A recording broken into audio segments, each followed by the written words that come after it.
इस क्वेश्चन में दो सॉल्ट दिया हुआ है, एक है My और एक है NY3। दोनों नियरली इनसॉल्युबल सॉल्ट है और दोनों का Ksp क्या लिया हुआ है, सेम लिया हुआ है। और बोला गया है इसके बेसिस पे आपको बताना है कि कौन सा स्टेटमेंट करेक्ट होगा। तो ध्यान देंगे, जो पहला स्टेटमेंट है My and NY3 are more soluble in 0.5 molar KY। तो ध्यान ना, जो KY है, इस KY सॉल्ट से Y माइनस आने वाला है, जो कि कॉमन एनिफेट की तरह काम करने वाला है। अब कॉमन एनिफेट से होता क्या है कि सॉल्बिलिटी जो होता है वो होता है डिक्रीज करता है। तो यहाँ पे सॉल्बिलिटी क्या होगा, इनका सॉल्बिलिटी क्या होगा, डिक्रीज करना चाहिए। बट यहाँ क्या लिया हुआ है, ये बोला है कि मोर सॉल्युबल। ये स्टेटमेंट क्या हो जाएगा, इसके कारण क्या होगा, इनकरेक्ट हो जाएगा। ठीक है, कि जब भी कॉमन एनिफेट आता है तो क्या होता है, आपका सॉल्बिलिटी क्या होगा, डिक्रीज करता है।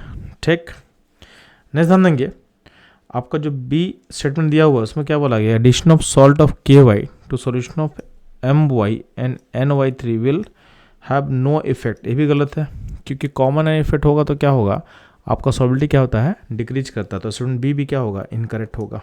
ठीक, अब बात करते हैं स्टेटमेंट सी एंड डी का। तो सी और डी पे हमको काम करने से पहले हमको दोनों सॉल्ट का सॉल्बिलिटी को पता करना पड़ेगा। तो ध्यान देंगे,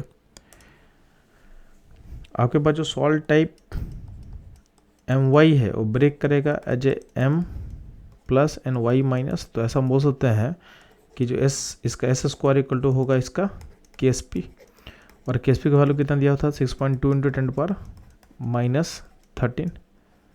सिमिलरली तो अगर हम बात करते हैं बच्चों लोग NY3 सॉल्ट क्या, तो ब्रेक करेगा as N+3 and 3Y minus, यानी यहाँ पे S होगा, यहाँ पे 3S होगा। तो इसको बोल सकते हो तो S इंटू 3S का होल क्यूब इक्वल टू हो जाएगा Ksp, यानी हम बोल सकते हैं कि हो जाएगा आपके पास 27S का पावर 4 इक्वल टू हो जाएगा Ksp।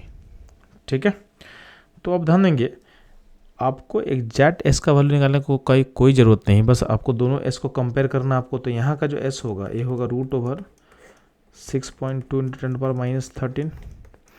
इसको अप्रोक्सीमेट कर लेंगे तो इसको थोड़ा सा हम क्या करते हैं, इसको हम मान सकते हैं, नियरली मान सकते हैं, इसको मान सकते हो आप 10 मान लो। ठीक, तो 10 मान लोगे तो नियरली वैल्यू हो जाएगा 10⁻⁻12, यानी ये नियरली हो जाएगा 10⁻⁻6 के आसपास, यानी एस हो जाएगा 10⁻⁻6 के अराउंड। चलेगा, यहाँ पे जो है, यहाँ पे जो होगा तो यहाँ पे s का पावर 4 इक्वल टू हो जाएगा 6.2/27, यहाँ 10⁻⁻13 है। अब आप क्या कर, इसमें से एक जो है इसको आपको ऐसा कर लेना, इसको आप इसको ऐसा मॉडिफाई कर ले, तो 6200/27 कर ले और यहाँ पर 10⁻⁻16 कर ले। बात समझ में आया? अब इसको इजीली कैंसिल करना है, तो इस टर्म को क्या कर, इसको हम यहाँ दिखा दे रहे हैं। ठीक, तो यहाँ दिखाएंगे तो इसका पार्ट जो 4 होगा यहाँ पे ये हो जाएगा, इसको 600 कर लो और नीचे 27 उसको क्या करोगे, उसको 30 कर लो और 10⁻16 रहेगा। तो ये कैंसिल कर ले। ठीक है, तो ये कैंसिल करके अल्टीमेटली हो जाएगा ये आपका s का पावर 4 यहाँ पे हो जाएगा 200 इंटू 10⁻16। ठीक है, अब आप क्या करोगे, आप यहाँ से s निकालना आपको।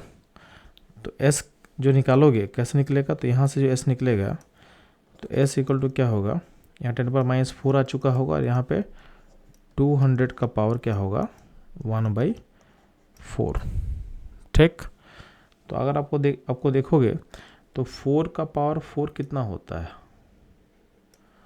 तो 4 का पावर 4 निकालो तो क्या होगा, ये हो जाएगा 16 इंटू 16, यानी हो जाएगा 256 के अराउंड हो जाएगा। बात समझ में? तो वो रिवर्स सोचो ना कि 200 का जो 1/4 करोगे तो ये वैल्यू भी क्या होगा, 3 और 4 के बीच का कोई नंबर होगा, 3 और या 4 के बीच का कोई नंबर होगा, इंटू 10⁻⁻4। बात समझ में आया? तो अब यहाँ का s इतना आ रहा है और यहाँ का s इतना आ रहा है, तो आप 10 के पावर से ही कंपेयर कर सकते हो कि कौन सा S लार्जर है। तो आप देखोगे कि सॉल्बिलिटी ऑफ NY3 का जो सॉल्बिलिटी होगा वो My से क्या होगा, हाइयर होगा। तो आप सिंपली बोल सकते हो कि solubility of NY3 is greater than My। तो आप बोल सकते हो आपका जो ऑप्शन डी होगा correct. The molar solubility of My in water is less than that of NY3। इस क्वेश्चन का जो करेक्ट स्टेटमेंट होगा ये होगा ऑप्शन डी। तो ये था इस क्वेश्चन का सॉल्यूशन एनालिसिस। मूव करते हैं हम लोग नेक्स्ट क्वेश्चन पे।